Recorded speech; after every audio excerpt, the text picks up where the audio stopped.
Alright. Well, I've been wanting a SIG gen for a long time, and I just haven't had the real urgent need for one.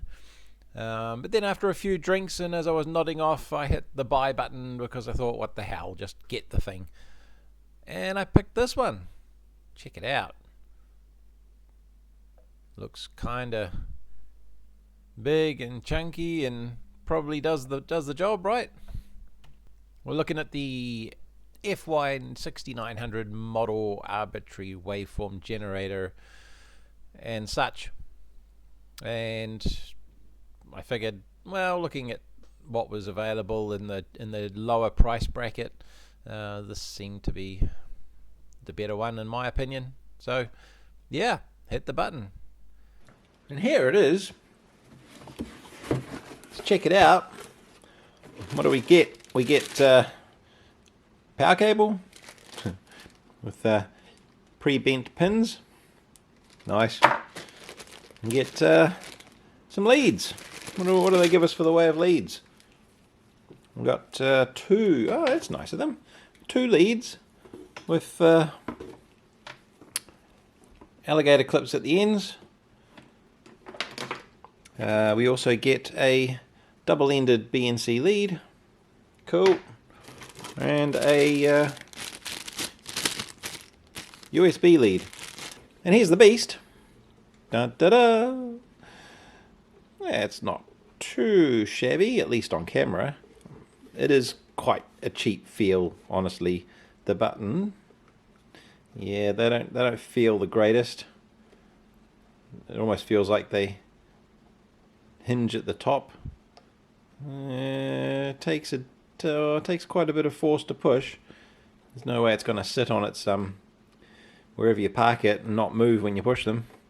But fairly firm buttons.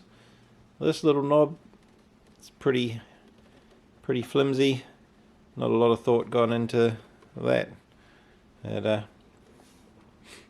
yeah, two outputs, a frequency counter, soft power on, by the way. So this is always power supply is always running. Oh, here we go. We've got a switch. Excellent. Cool. We can switch it off. USB socket and TTL output. And we also have 0 to 5 volt VCO in, sync in, sync out, trigger, FSK, ASK, PSK. So, quite a bit in a little box for the little money I paid for it. What did I pay for it? About 100 and... actually, hang on. I can't remember what I bought. I was falling asleep at the time. This is the 20 megahertz. So for the 20 megahertz model, I paid what, I think 165, 170 with shipping. Yeah, not bad. Let's plug it in. Brand new unit. Got to do repairs already. I don't know.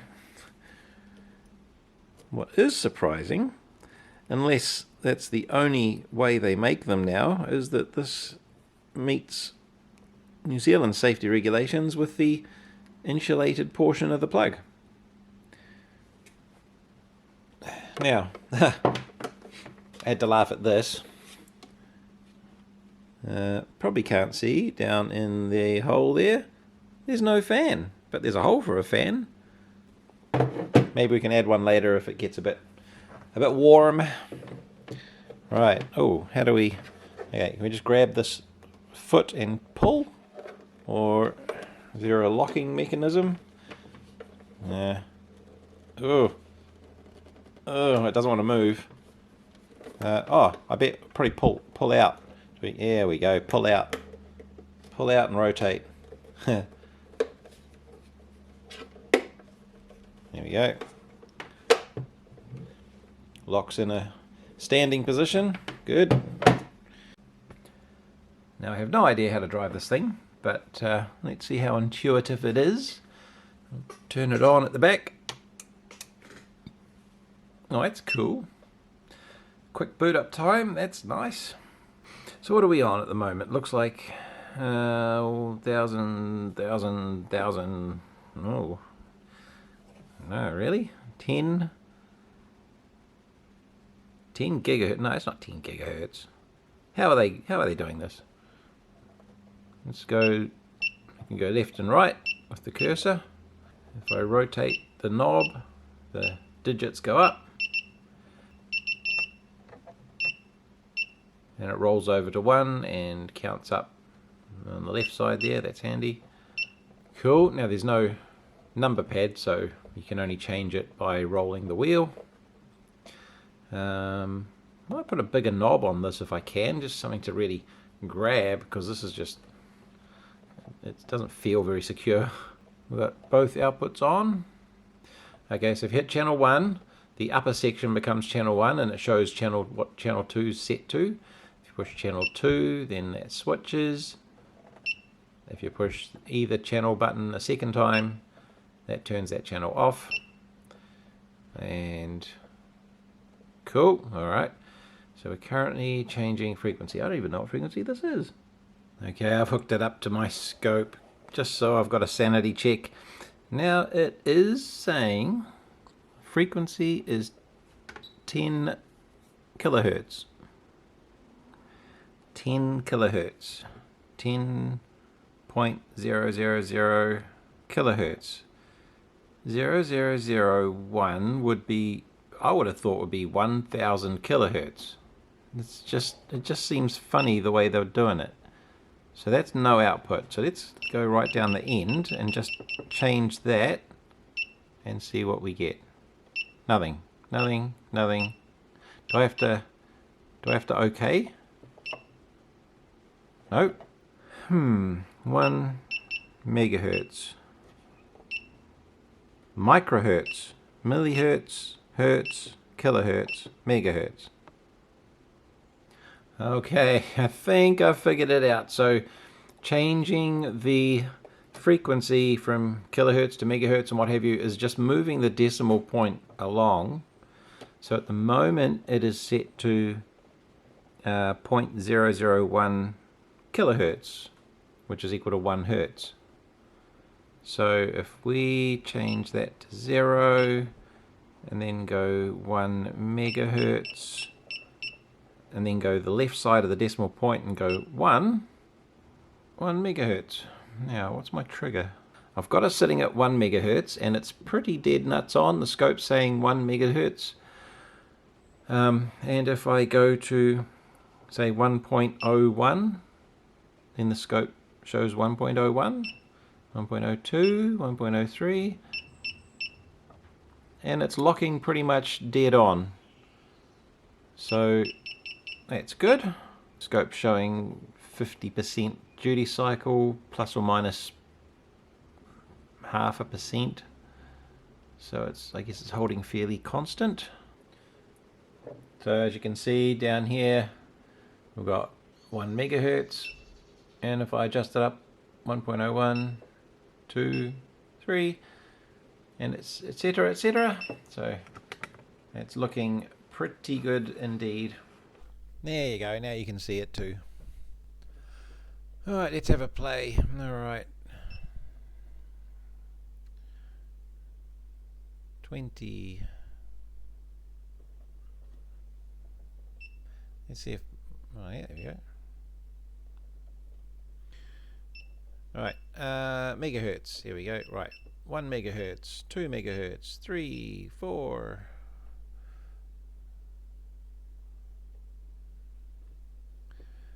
5, 6, 7, 8, 9, 10. Still looking good. Can we do the 20 megahertz it's advertised? Oh yeah, look at that. What if we do 30? Ah, it's a software limit. Can't go up past the advertised amount. So it'll probably, I guess if you can hack the software, then yeah, maybe you can get it. Maybe this thing can do more. Maybe the more expensive versions aren't necessarily different internally. Maybe they are. They do go up to 100 megahertz, I think. Anyway, cool. So we can get our 20 out of it. I don't know if I'll ever use 20 megahertz. So let's go microhertz. I think either way this is still going to be, yeah, 20. The decimal point just changes. That's cool.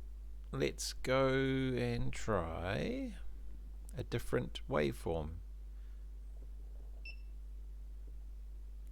Square. Ugh. That square wave looks a bit I suppose it's a non-calibrated direct piece of wire. But it is, oh yeah, 2.5, 5 volts peak to peak.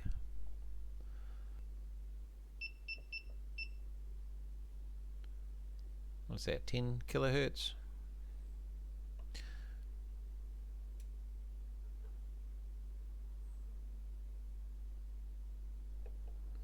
There we go.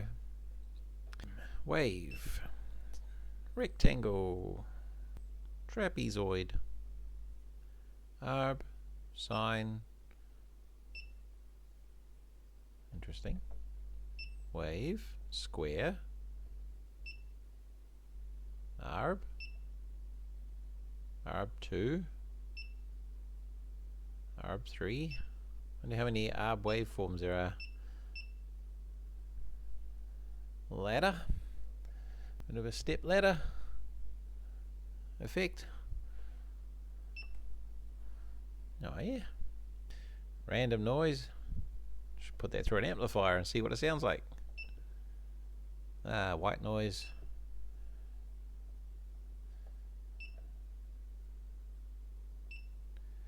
Up to 25. Oh yeah, high frequency glitching or white noise.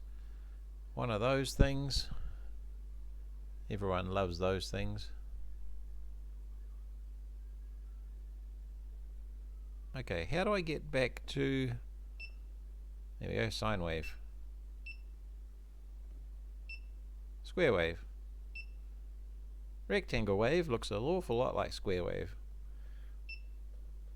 trapezoid wave looks an awful lot like square wave as well. CMOS pulse width modulation. There we go, scope software was having a spaz. That's what I'm looking at. Now if we go 5 volts, there we go, that's better. Alright, sine, square, rectangle, trapezoid,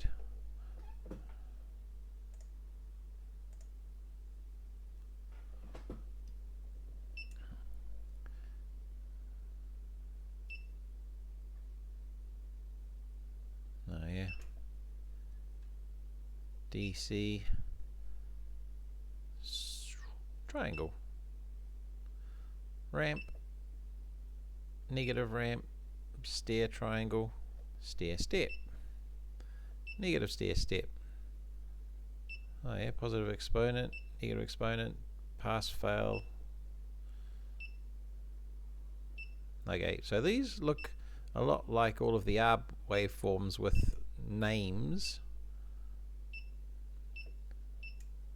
Lorentz, multitone, random noise, ECG, cool, trapezoid, sync pulse, impulse, AM, FM, chirp, 4 pulses, 8 pulses, and then we're into our ARB.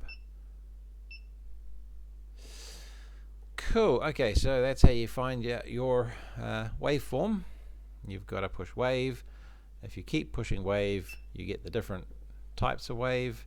If you push OK, you get your ARB. You switch between ARB selection or the wave selection, standard waveform selection. Okay, now we look at amplitude. Is 5 volts our max? I think it might be. Oh no, 6, 7, 8, 9, 10. Oh, how high can we go? 24 volt amplitude.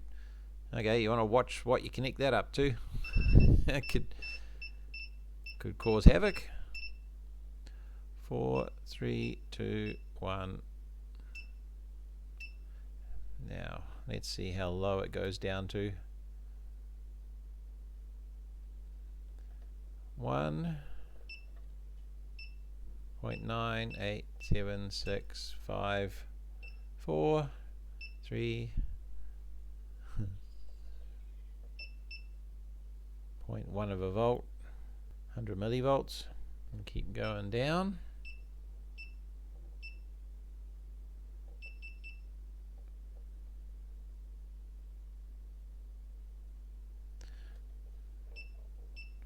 .01 of a volt. Here we go. 10 millivolts, but a little bit of DC offset creeping in there. A little bit of DC offset creeping in. When does that go away? Still there at 60 millivolts. So our DC offset looks pretty good there at 0.1 of a volt. Yeah, starts to become less noticeable at around 0.15 of a volt. Cool. What's next? OFFS.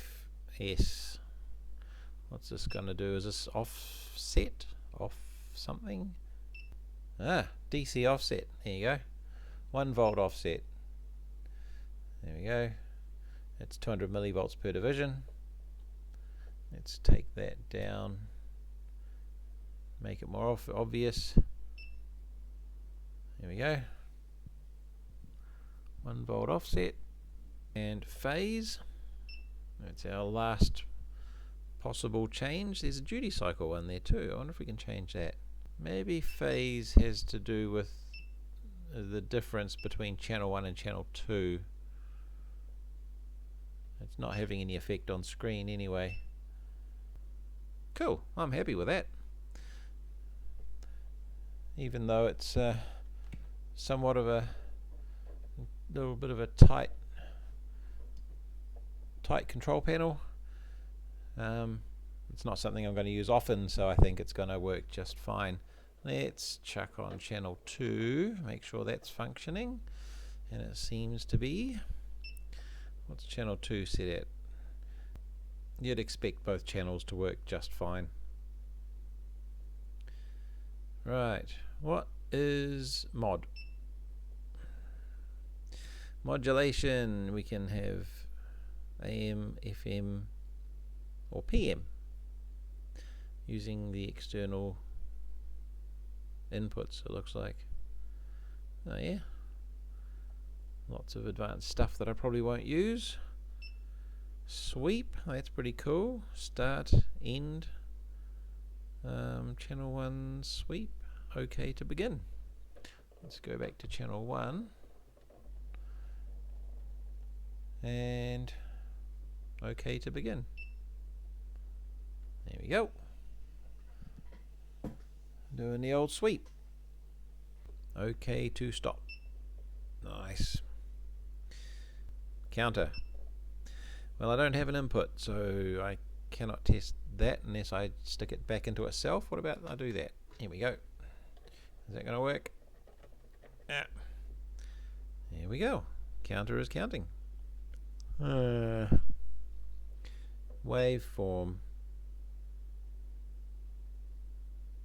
Oh, only 1 volt. Just double checking that. The counter does not accept more than 5 volts. It's definitely still generating. I wonder why it's not counting. Maybe you can't feed it back into itself. Maybe it really hates that. Start, stop. Cool, okay, well, I don't know. System, what can we do here? Lots of other bits and pieces.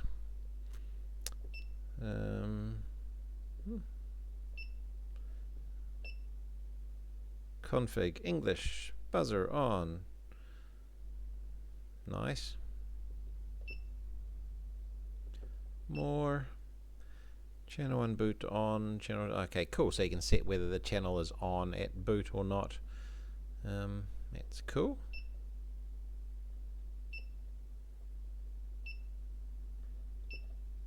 Alright, well, I think this is going to do me just fine.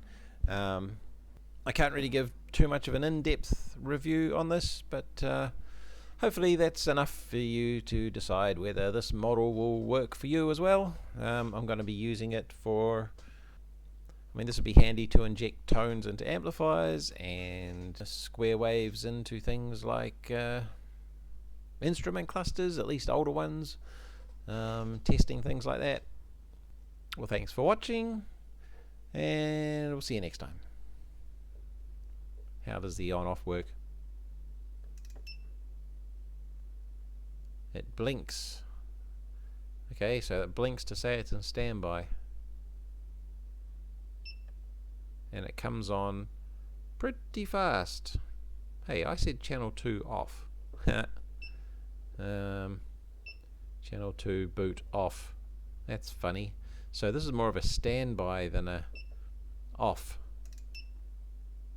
Yeah.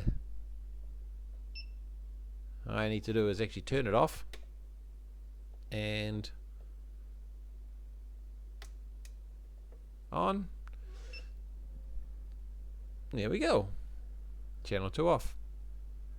So this is just a standby. I'm going to be turning it off at the plug. See you later.